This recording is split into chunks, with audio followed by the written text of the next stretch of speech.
Hey there. So, business is going well. You're in the depths of major projects and maybe coaching multiple coaching clients at the moment, or perhaps building the foundations of your business. It's intense and it's exciting.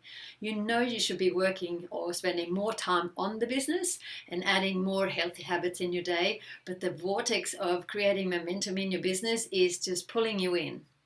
And then life hits. A key employee starts to crumble under the pressure and is no longer delivering as you need them to.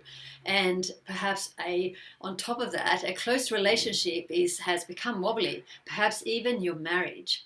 Now you're being pulled between these two major issues, and you're finding yourself grappling with too many big issues, and it's affecting your focus and your temper and your energy.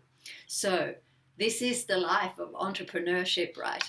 So over the next few minutes, what I'm going to walk you through is the four key steps to courageously move through what can feel like being in the middle of the perfect storm whilst maintaining above norm performance sustainably over long term.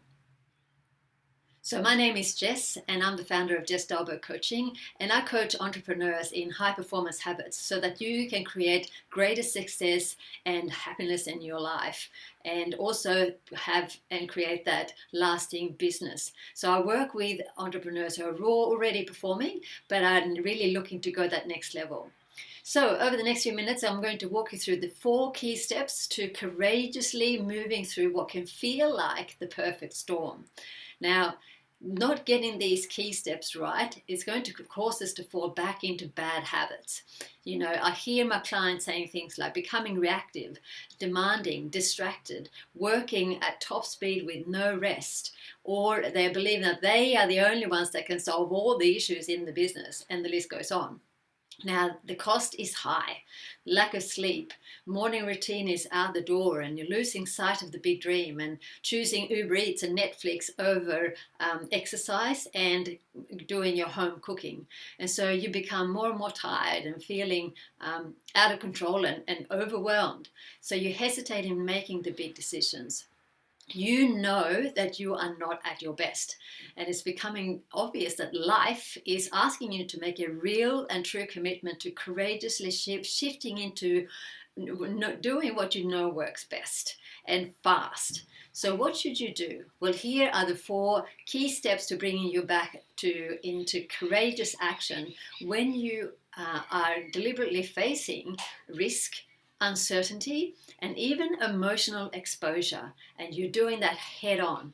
And so you know that you must do this if you want to keep the momentum in your business and to keep building and to create that lasting business.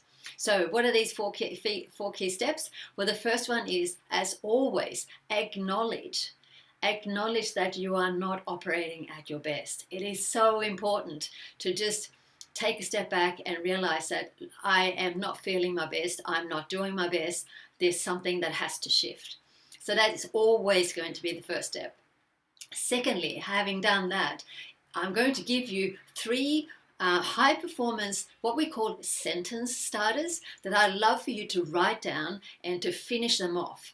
And really go into really thinking about them. And so the first one is this: a courageous action I will take this week because I believe it needs me to take this step.